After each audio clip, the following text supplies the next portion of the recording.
Esse é o segundo vídeo do módulo 4 sobre encapsulamento. A gente vai falar um pouquinho mais sobre tipos abstratos de dados. Bom, interessante então a gente falar sobre o conceito de abstração. Essa é uma definição que eu peguei no Wikipedia. Abstração é uma visão ou representação de uma entidade que inclui somente os atributos mais significativos. Então, esse conceito está bem relacionado com encapsulamento, né? Porque a ideia do encapsulamento é justamente esconder os atributos que não são significativos, né? Que são irrelevantes. Em programação, a gente costuma distinguir entre duas categorias de abstrações, então abstrações de processos e abstrações de dados. Processo aqui no sentido de processar, né? De um procedimento. Então, por exemplo, uma função é um exemplo de uma abstração. Aqui os detalhes de como eu vou ordenar uma lista de inteiro estão escondidos dentro desse processo aqui, dentro dessa função. Então, sort int, né, ordene uma lista de inteiros, é uma visão abstrata, uma representação abstrata do que um processo vai fazer. E abstração de dados é o tema desse vídeo, de tipos abstratos de dados. O float é um exemplo. Eu não preciso entender o formato interno de um ponto flutuante para poder usar um valor D. Eu vou usar através de valores e operações que eu faço em cima desses valores. Os detalhes internos de representação não são significativos. E a abstração vai servir para nós, programadores, né, como uma arma contra complexidade. Vai facilitar o gerenciamento dos nossos programas. Se eu estiver trabalhando com listas e eu quiser ordenar uma lista, eu não vou precisar ficar entendendo os detalhes de como a lista vai ser ordenada cada vez que eu for ordenar uma lista. Eu simplesmente vou usar uma abstração de processo aqui. E a mesma coisa vale quando eu quiser trabalhar com dados. Posso trabalhar de uma maneira mais abstrata e vai ser muito menos complexo. Um tipo abstrato de dado vai ser, então, um invólucro, né, uma cápsula, um pacote que inclui a representação interna do tipo de dado e também a implementação das operações sobre esse tipo de dado. E esse invólucro, essa cápsula, não vai deixar essa representação interna e essas implementações serem visíveis para os usuários desse tipo abstrato de dado. E os detalhes desnecessários de implementação vão ser escondidos dentro desse invólucro, né? Esse é o conceito também de esconder a informação, né? Information hiding.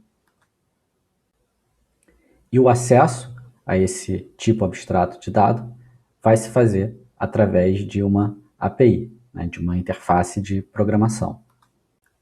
E essa API vai conceder o acesso ao tipo, aos construtores desse tipo, né? Aos valores e as operações que eu posso realizar em cima desses valores. E nada mais. Então vamos voltar aqui à nossa classe retângulo e vamos discutir como que a gente pode transformar ela em um tipo abstrato de dados. Então aqui nesse exemplo eu quero expor somente uma operação para arrastar o retângulo e uma operação para desenhar o retângulo. Essa aqui, digamos que é a API de acesso a esse tipo abstrato de dados. E como a gente vai implementar isso? É basicamente usando aqueles modificadores de acesso à classe. A ideia é que eu esconda o máximo possível para que não seja acessível pelas classes que vão usar esse tipo abstrato de dado. Então aqui eu marquei num cinza mais clarinho as partes que são irrelevantes para quem vai usar essas operações aqui.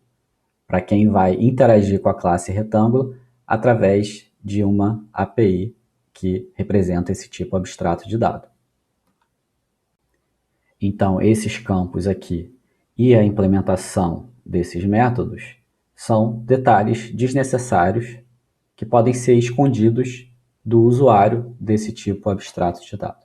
Quem vai usar o retângulo só precisa ter acesso à chamada desse método drag e esse método aqui de paint. Então, só essas duas operações aqui vão ser públicas. Então, não é nada muito diferente do que a gente já vinha fazendo no projeto e nos últimos exercícios. A ideia de encapsulamento é uma noção que a gente já entende e já usa, tenta usar pelo menos, na nossa prática do dia a dia.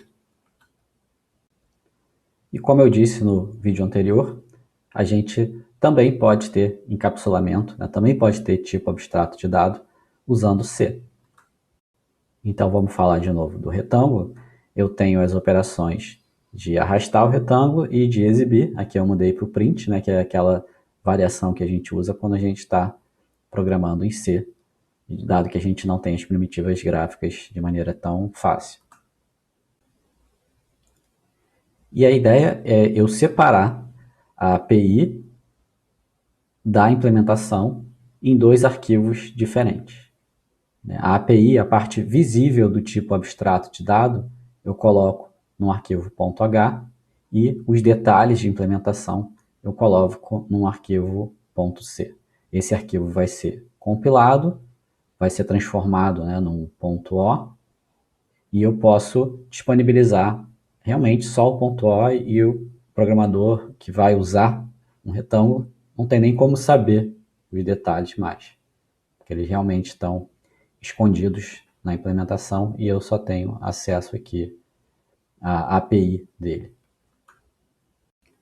Então, o que eu estou fazendo aqui no .h é pré-declarando uma struct rect. Eu não estou implementando, eu não estou dizendo quais são os campos concretos que tem.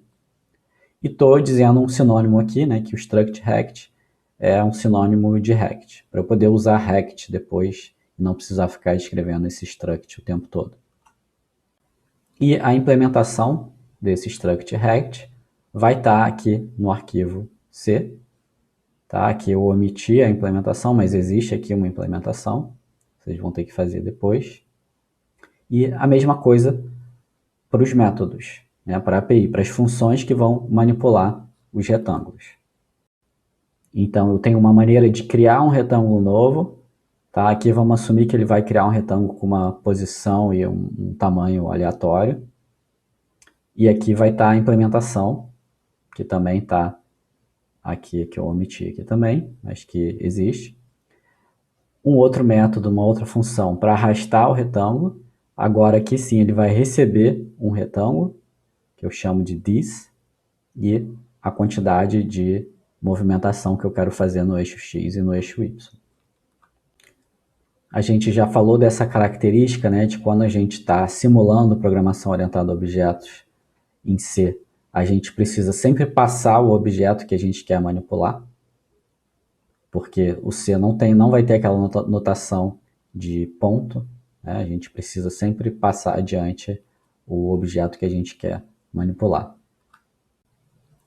E aqui, novamente, a implementação vai estar no ponto C, e a mesma coisa para a função de print, a implementação vai estar no arquivo C, e eu marquei aqui de novo, com essa cor mais clarinha, para dizer que essa parte aqui do código, os usuários do retângulo não vão ter acesso, eles só vão ter acesso aqui à API, à pré-definição das structs e dos métodos, das funções que vão manipular o retângulo. Bom, vamos aqui ver um programa em C que pode usar essa API, então eu estou incluindo aqui a API, eu não tenho acesso ao ponto C, então aqui eu crio dois retângulos, o R1 e o R2, eu chamo rectNew nos dois casos.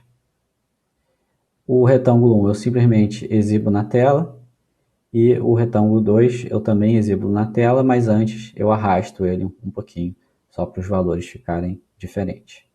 E aí depois eu libero os dois da memória aqui. E o interessante aqui é que eu posso pegar aquele a implementação aqui em C e gerar um ponto O. Então agora o que eu tenho aqui é um ponto O. E aí eu posso compilar a minha aplicação principal sem o código fonte equivalente ao retângulo, né? Ou seja, isso aqui prova que para usar o retângulo na minha main, eu não preciso ter acesso aos detalhes internos do retângulo. Eu posso compilar isso aqui e depois eu posso executar e ele vai mostrar os dois retângulos aqui com propriedades diferentes.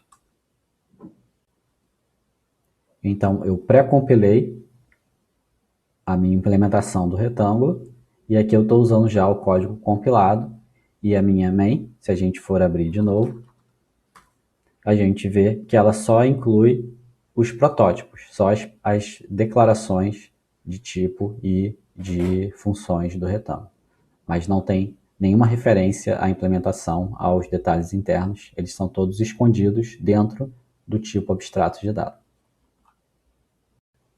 E o exercício para esse vídeo vai ser fazer esse tipo abstrato de dado em C.